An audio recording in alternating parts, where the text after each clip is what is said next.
Dan wujud kecintaan pada sesama muslim adalah dengan memberikan perhatian, bantuan dan doa. Memberikan bantuan dan perhatian pada sesama muslim memiliki kemuliaan amat besar di hadapan Allah Subhanahu wa taala. Berobat ID. Bismillahirrahmanirrahim. Assalamualaikum warahmatullahi wabarakatuh. Kaum muslimin dan pembaca mulia Buletin Dakwah Kafah yang dimuliakan oleh Allah, kita bersyukur dan berbahagia sekali kami masih bisa istiqomah menemani Anda semuanya di bedah Buletin Dakwah Kafah.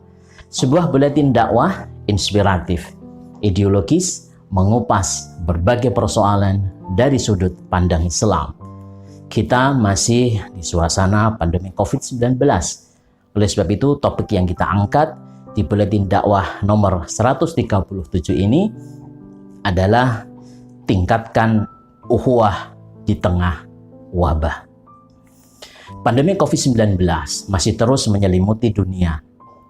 Menurut laporan Johns Hopkins University, pada 13 April ada sekitar 1,8 juta lebih penduduk dunia terpapar virus corona dengan sekitar 114.000 korban meninggal.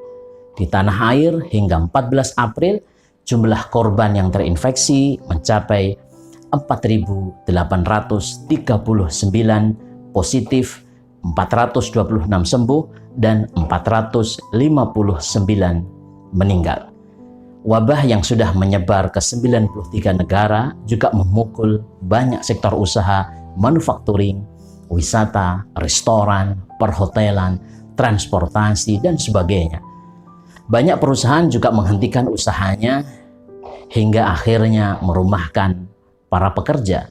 Banyak perusahaan yang mem-PHK para karyawannya.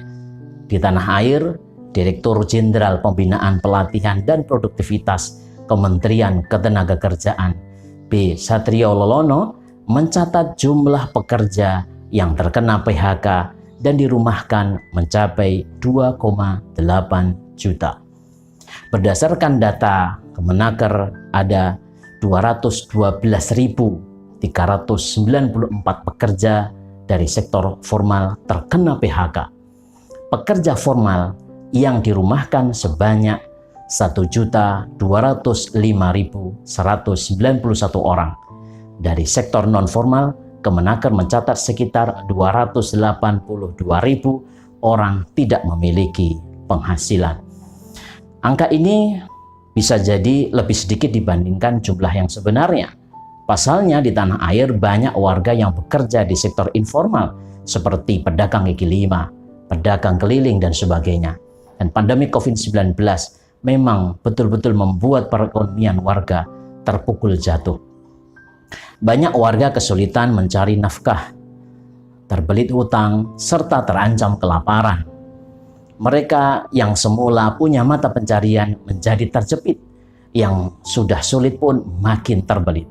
Kaum muslimin dan pembaca mulia Buletin Dakwah Kafah, kondisi yang tengah dihadapi umat hari ini persis sebagaimana yang diingatkan oleh Allah Subhanahu wa taala di dalam surah Al-Baqarah ayat 155.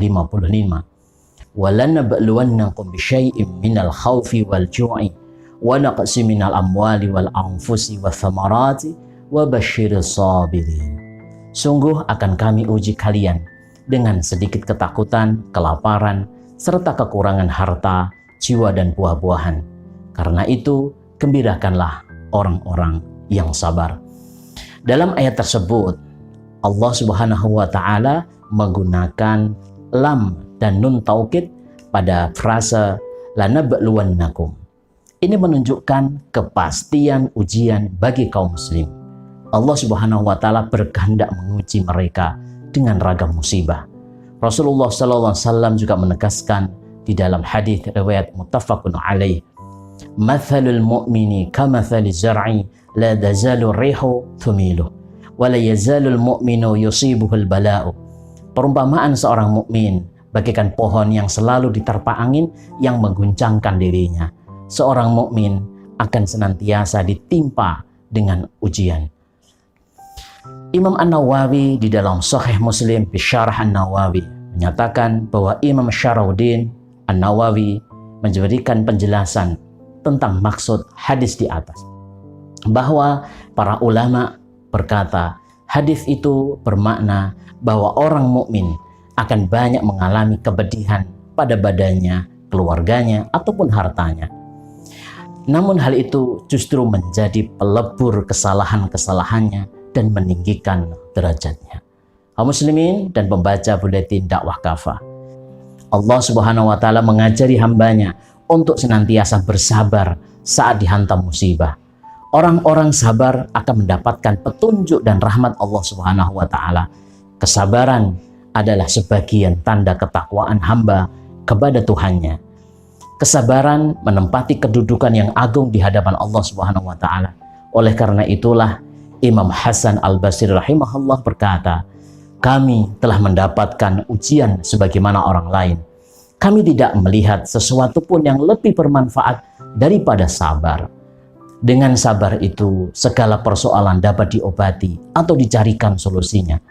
Tidaklah seorang diberi sesuatu yang lebih baik dan lebih luas kenikmatannya daripada sabar. Dan mereka yang tertimpa musibah, Allah Subhanahu wa taala perintahkan agar selalu mengingatnya dengan mengucapkan kalimat istirja sebagai tanda ridho atas hilangnya harta, keluarga, dan lain sebagainya. Sebabnya, hakikatnya semua yang ada pada kita adalah milik Allah Subhanahu wa taala.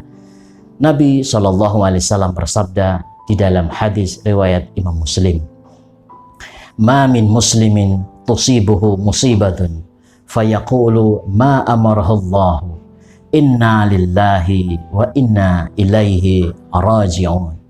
Allahumma ajirni fi musibati wa akhluf li khairan minha illa akhlafallahu lahu khairan minha." Tidaklah seorang muslim ditimpa musibah lalu mengucapkan kalimat seperti yang Allah perintahkan, inna lillahi wa inna ilaihi raji'un. Ya Allah, berilah aku pahala atas musibahku dan berilah aku pengganti untukku dengan sesuatu yang lebih baik darinya. Melainkan Allah akan memberi dia pengganti yang lebih baik. Musibah yang menimpa sebagian saudara seiman sudah sepantasnya memunculkan rasa kasih sayang dan jiwa tolong menolong pada sebagian muslim yang lain. Demikianlah yang diperintahkan oleh Allah Subhanahu wa taala dan Rasul-Nya.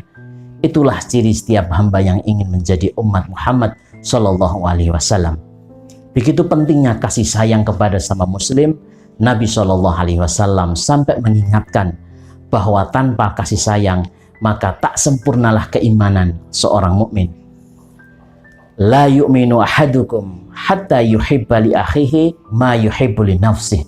Begitulah Rasulullah SAW menyatakan, tidaklah sempurna iman seseorang dari kalian sampai ia mencintai untuk saudaranya sesuatu yang ia cintai untuk dirinya.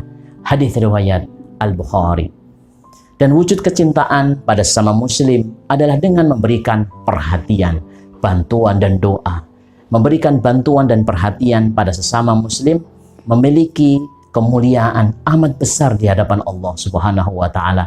Nabi sallallahu alaihi wasallam bersabda di dalam hadis riwayat At-Tabrani, "Ahabbun nasi ilallahi ta'ala anfa'uhum linnasi.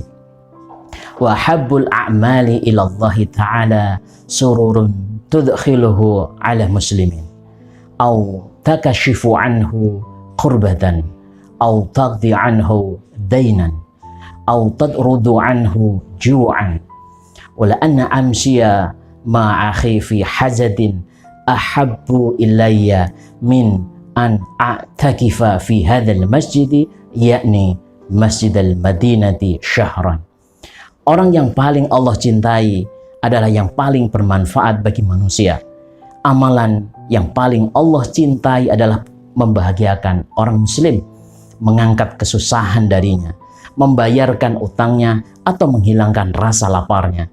Sungguh aku berjalan bersama saudaraku untuk memenuhi kebutuhannya, lebih aku cintai daripada beriktikaf di masjid ini, Masjid Nabawi, selama sebulan penuh.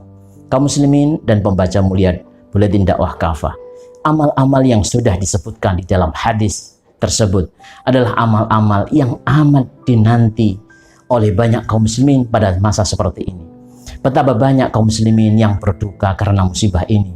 Mereka ditimpa kesusahan, kelaparan, dan utang yang sulit dibayar karena memang mereka kehilangan pendapatan. Dalam kondisi semacam ini, kita diingatkan oleh sabda Nabi Muhammad SAW dalam hadis riwayat Muslim, "Man naffasa an mu'minin qurbatan min qurabi dunya, naffasallahu anhu qurbatan min qurabi yaumil qiyamah. Wa man yassara ala mu'sirin, yassarallahu alaihi mid dunya fid dunya wal akhirah. Wa man satara musliman, satarahullahu fid dunya wal akhirah. Wallahu fi aunil abdi ma kana al-abdu fi auni akhihi." Siapa saja yang menghilangkan kesusahan dunia dari seorang mukmin, pasti Allah menghilangkan dari dia kesusahan pada hari kiamat. Dan siapa saja yang memudahkan urusan orang yang kesulitan, khususnya dalam masalah hutang, pasti Allah Azza wa Jalla memudahkan bagi dia dari kesulitan dunia dan di akhirat. Siapa saja yang menutupi aib seorang muslim, pasti Allah menutup aibnya di dunia dan di akhirat. Allah senantiasa menolong hambanya selama hamba tersebut menolong saudaranya. Nabi SAW pun mengingatkan di dalam hadis riwayat At-Tabrani, "Ma amana bi man bada syab'anan wa jaruhu ja'in ila janbihi wa huwa ya'lamu bih." Tidaklah beriman kepadaku orang yang tidur dalam keadaan kenyang sementara tetangganya kelaparan sampai ke lambungnya, padahal ia orang yang kenyang itu tahu. Umat Muhammad SAW bukanlah umat yang egois, yang mementingkan diri sendiri tanpa peduli pada sesama.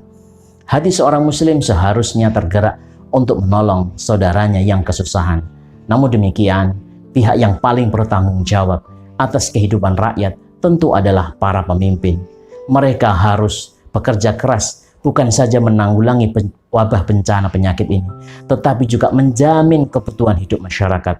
Negara harus mengutamakan keselamatan jiwa rakyat ketimbang berbagai program pembangunan, apalagi investasi asing. Inilah yang diingatkan oleh Nabi SAW dalam hadis riwayat Muslim, "Fal amirul ladzi 'alan nasi ra'in wa huwa mas'ulun an ra'iyatihi." Pemimpin masyarakat adalah pengurus rakyat dan dia bertanggung jawab atas rakyat yang dia urus. Semoga Allah Subhanahu wa taala segera mengangkat wabah ini dari negeri-negeri kaum muslimin, menyelamatkan umat Muhammad SAW, menghilangkan para pemimpin zalim, serta bersegera mengganti mereka dengan para khalifah yang adil dan sungguh-sungguh berkhidmah mengurus umat dengan menerapkan syariahnya yang agung. Alhamdulillah, demikian kaum muslimin, pembaca mulia Buletin Dakwah Kafah. Insya Allah kita ketemu di edisi berikutnya. Jangan lupa, semoga kita semuanya tetap istiqomah di jalan Islam Kafah. Wassalamualaikum warahmatullahi wabarakatuh.